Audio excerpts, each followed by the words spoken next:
सुबह का समय है और कोमल रोशनी पूरे क्षेत्र में फैल रही है। आज की डॉक्यूमेंट्री की शुरुआत लाल चींटियों से होती है, जो एक नई कहानी शुरू कर रही हैं। लाल चींटियां एक बड़े पेड़ की ओर बढ़ रही हैं, जिस पर पक्षियों के घोंसले हैं। वे वहां कुछ नया बनाने की योजना बना रही हैं और क्षेत्र का अवलोकन कर रही हैं। हम इस सूखी घास और इन टहनियों को इकट्ठा करेंगे ताकि कुछ उपयोगी बना सकें। हम झाड़ू जैसे उड़ने वाले उपकरण बना सकते हैं। हमें पेड़ पर चढ़ना होगा, घोंसलों की घास को नीचे लाना होगा और बड़ी लकड़ी की शाखाओं को तोड़ना होगा। कुछ लाल चींटियां घोंसले की घास को नीचे लाने के लिए पेड़ पर चढ़ती हैं। बाकी चींटियां नीचे रहती हैं और काम को व्यवस्थित करने में मदद करती हैं। एक और छोटी लाल चींटी और अधिक घोंसले की घास लाने के लिए ऊपर चढ़ती है। साथ मिलकर वे अपने काम को जारी रखने के लिए जल्दी से सामग्री इकट्ठा करती हैं। लाल चींटियां एक मजबूत संरचना बनाने के लिए लकड़ी के टुकड़ों के चारों ओर घास लपेट रही हैं। वे इसे अपने भविष्य के काम के लिए एक विशेष उपकरण का आकार दे रही हैं। लाल चींटियां अपनी कड़ी मेहनत के अंतिम चरण में पहुंच गई हैं।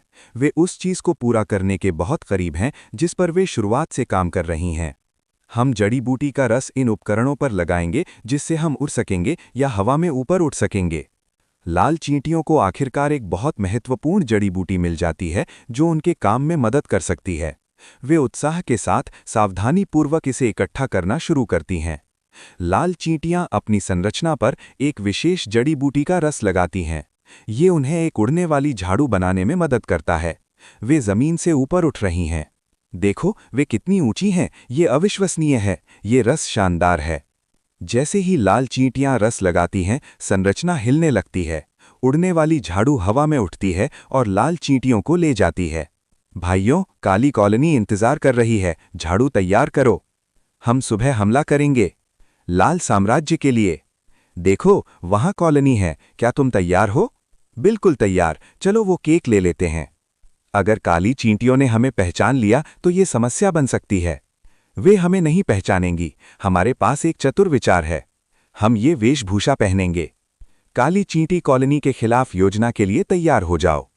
अब सभी लाल चींटियां जिन्होंने झाड़ू बनाई है, एक एक करके उस पर बैठती हैं। धीरे धीरे वे सभी अपनी उड़ने वाली झाड़ू पर सवार होकर हवा में उठती हैं। लाल चींटियां अब अपनी झाड़ू पर हवा में उड़ रही हैं। वे अपने सपने के सच होने पर आश्चर्य और खुशी के साथ एक दूसरे को देखती हैं। लाल चींटियां पहाड़ी क्षेत्रों के ऊपर अपनी झाड़ू पर उड़ रही हैं। वे हवा में यात्रा कर रही हैं और अपनी कॉलोनी की ओर वापस जा रही हैं। लाल चींटियां अपनी कॉलोनी के बाहर उतरती हैं और धीरे धीरे अपनी उड़ने वाली झाड़ू को नीचे लाती हैं। फिर वे उन्हें पीछे रखती हैं और अपनी कॉलोनी में प्रवेश करना शुरू करती हैं। वे अपने काम पर इतनी केंद्रित हैं। हमारे छोटे मिशन के लिए बिल्कुल सही। बस यही है बहनों, चोटी इंतजार कर रही है, लेकिन हमें तेज और चुपचाप रहना होगा। लाल चींटियां अपनी कॉलोनी के ऊंचे पहाड़ से फिर से उठती हैं। वे अपनी झाड़ू पर दुश्मन के क्षेत्र की ओर उड़ती हैं। काली चींटियां अपनी कॉलोनी के अंदर अपने दैनिक काम में खुशी से व्यस्त हैं। उन्हें खतरे का कोई एहसास नहीं है और वे पूरी तरह से अनजान हैं कि क्या आ रहा है। ये बेरी बिल्कुल स्वादिष्ट है। मैं सहमत हूं, और लंबी यात्रा के बाद पानी बहुत ताज़ा है। काली चींटियां जो भोजन उन्होंने इकट्ठा किया है, उसे अपनी कॉलोनी में ला रही हैं। वे इसे अपने जीवन को बनाए रखने के लिए व्यवस्थित तरीके से संग्रहित कर रही हैं। उन्हें कुछ भी संदेह नहीं है। फसल लगभग पूरी हो गई है। दूसरों को तैयार करो, हम जल्द ही चलेंगे। जल्दी करो, बोरियों को निचले डिपो में ले जाओ। जल्द ही मेरी प्यारियों, जल्द ही ये सब हमारा होगा। देखो, वे खाना ले जा रहे हैं। उन्हें रोको, चुड़ैलें फसल चुरा रही हैं। फसल हमारी है बहनों, आसमान की ओर। लाल चींटियां काली चींटियों की कॉलोनी से भोजन चुराती हैं और अपनी उड़ने वाली झाड़ू पर वापस लौटती हैं। वे अपनी कॉलोनी के बाहर उतरती हैं और भोजन को जमीन पर उतारती हैं। लाल चींटियां खाने की बोरियों से भरी एक लकड़ी की गाड़ी को अपनी कॉलोनी में खींचती हैं। हमने अपनी कड़ी मेहनत से अपनी कॉलोनी के लिए ये सारा भोजन लाया है। लाल चींटियां कॉलोनी के अंदर भंडारण क्षेत्र की ओर अपने कंधों पर खाने की बोरियां ले जाती हैं। वे सब कुछ सुरक्षित रूप से संग्रहित करने के लिए कड़ी मेहनत करती हैं। लाल चींटियां खाने की बोरियों के साथ भंडारण क्षेत्र में पहुंचती हैं। वे सावधानीपूर्वक उन्हें रखती हैं और भंडारण के लिए भोजन को व्यवस्थित करती हैं। ये फसल वर्षों में हमारी सबसे अच्छी है। पहाड़ हम सभी के लिए प्रदान करता है। कॉलोनी के लिए। सभी काली चींटियां अपनी कॉलोनी में इकट्ठा होती हैं और अपने नेता से चिंता से बात करती हैं। वे कहती हैं कि अगर भोजन चोरी होता रहा तो उनकी आपूर्ति खत्म हो जाएगी। वे उड़ने वाले चोर वापस आएंगे, लेकिन इस बार हम तैयार रहेंगे। हम एक जाल बिछाएंगे। काली चींटियों का नेता जल्दी से बड़े लकड़ी के तख्ते लाने का आदेश देता है। सभी चींटियां तेजी से काम करती हैं और सामग्री इकट्ठा करना शुरू करती हैं। काली चींटियां अपने नेता का अनुसरण करती हैं और एक मजबूत लकड़ी की गाड़ी का ढांचा बनाती हैं। ये गाड़ी भोजन को सुरक्षित रूप से ले जाने और स्थानांतरित करने के लिए उपयोग की जाएगी। काली चींटियां गाड़ी के लिए पहिए बनाने के लिए लकड़ी को काट रही हैं। वे हर हिस्से को सावधानीपूर्वक आकार देती हैं ताकि गाड़ी पूरी हो सके। अब वे तैयार हैं और जो भी अगली बार उनका भोजन चुराएगा उसे सबक सिखाया जाएगा। गहरे भंडारण सुरंगों से 15 खाने की बोरियां लाओ। उन्हें अभी नई गाड़ी पर ला दो। एक काली चींटी नेता के आदेश का पालन करती है और भंडारण से एक खाने की बोरी ले जाती है। गाड़ी और सभी लादी हुई बोरियों के साथ कॉलोनी के बाहर जाने का समय आ गया है। काली चींटियां लादी हुई गाड़ी को आगे बढ़ाती हैं, जबकि उनका नेता एक गुप्त योजना समझाता है। वो उन्हें छोटे चाकू देता है ताकि वे बोरियों में छिप सकें, अपनी रक्षा कर सकें और सही समय पर हमला कर सकें। कुछ काली चींटियां गाड़ी पर चढ़ती हैं और खाने की बोरियों के अंदर छिप जाती हैं। वे चुपचाप अपनी स्थिति लेती हैं और कार्रवाई के सही क्षण का इंतजार करती हैं।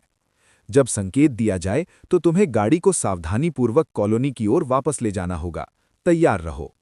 यहीं रुको और इंतजार करो। सूर्योदय पर वापस आओ जब हमलावरों का अगला समूह आने की उम्मीद है। काली चींटियों का नेता कॉलोनी में वापस जाता है। वो विभिन्न कार्यों का प्रबंधन करता है और व्यवस्था को संगठित रखता है। कल सुबह हम फिर से काली चींटियों की खाद्य आपूर्ति चुराने जाएंगे। हम उन चोरों को पकड़ेंगे जिन्होंने कल हमारा भोजन चुराया। सहमत, उनके पास हमारे खिलाफ कोई मौका नहीं है। रात का दृश्य कितना शांतिपूर्ण और सुंदर लग रहा है। ये सुबह है और 2 काली चींटियां यात्रा की तैयारी कर रही हैं। वे एक महत्वपूर्ण स्थान तक पहुंचने के लिए अपनी योजना के अनुसार आगे बढ़ रही हैं। लाल चींटियां भी वेशभूषा और मुखौटे पहनती हैं और एक और छापे की तैयारी करती हैं। वे चुपचाप फिर से दुश्मन की कॉलोनी की ओर वापस जाने की योजना बनाती हैं। लाल चींटियां अपनी वेशभूषा पहनती हैं और फिर से तैयार हो जाती हैं। वे अपनी उड़ने वाली झाड़ू पर सवार होती हैं और आसमान में उठती हैं। 2 काली चींटियां भोजन से भरी गाड़ी को खींचती हैं और आगे बढ़ती हैं। भोजन के अंदर छिपी हुई अन्य चींटियां सही समय पर दुश्मन का सामना करने के लिए तैयार हैं। 2 काली चींटियां धीरे धीरे अपने नेता द्वारा दिए गए मार्ग पर चलती हैं। ये लाल चींटियों को पकड़ने का एक नियोजित जाल है। काली चींटियों का नेता कुछ सैनिकों के साथ कॉलोनी छोड़ता है। वो सही समय पर कार्रवाई करने के लिए साइट पर उपस्थित रहने का निर्णय लेता है। काली चींटियों का नेता और उसके सैनिक एक झाड़ी में छिप जाते हैं। वे चुपचाप सही समय पर हमला करने के लिए इंतजार करते हैं। अपनी वेशभूषा में लाल चींटियां जल्दी से आसमान से नीचे उतरती हैं। वे दृढ़ निश्चित हैं और कहती हैं कि वे आज दुश्मन का भोजन ले जाएंगी। लाल चींटियां गाड़ी के ऊपर अपनी उड़ने वाली झाड़ू पर सवार होती हैं। वे भोजन से भरी गाड़ी को निशाना बनाती हैं और उसे लूटने की कोशिश करती हैं। जैसे ही लाल चींटियां भोजन पर हमला करती हैं, ये एक जाल निकलता है। काली चींटियां अचानक हमला करती हैं और उन्हें घेर लेती हैं, जिससे उनकी योजना सफल हो जाती है। काली चींटियों का नेता अपने सैनिकों के साथ हमला करता है। वे लाल चींटियों को पकड़ लेते हैं और उन्हें कैदी बना लेते हैं। काली चींटियां पकड़ी गई लाल चींटियों को एक गाड़ी में रखती हैं और उन्हें अपनी कॉलोनी में ले जाती हैं। नेता और उसके सैनिक उन्हें पूर्ण नियंत्रण में ले जाते हैं। काली चींटियां पकड़ी गई लाल चींटियों को अपनी रानी और नेता के सामने पेश करती हैं। नेता कहता है, ये वही चींटियां हैं जिन्होंने उनका भोजन चुराया था। अपने नेताओं को ये संदेश दीजिए, तुम्हारे पकड़े गए साथियों को तभी रिहा किया जाएगा जब हमारी शर्तें स्वीकार की जाएंगी। अब जाओ। काली चींटी एक लाल चींटी को संदेश देने के लिए रिहा करती है।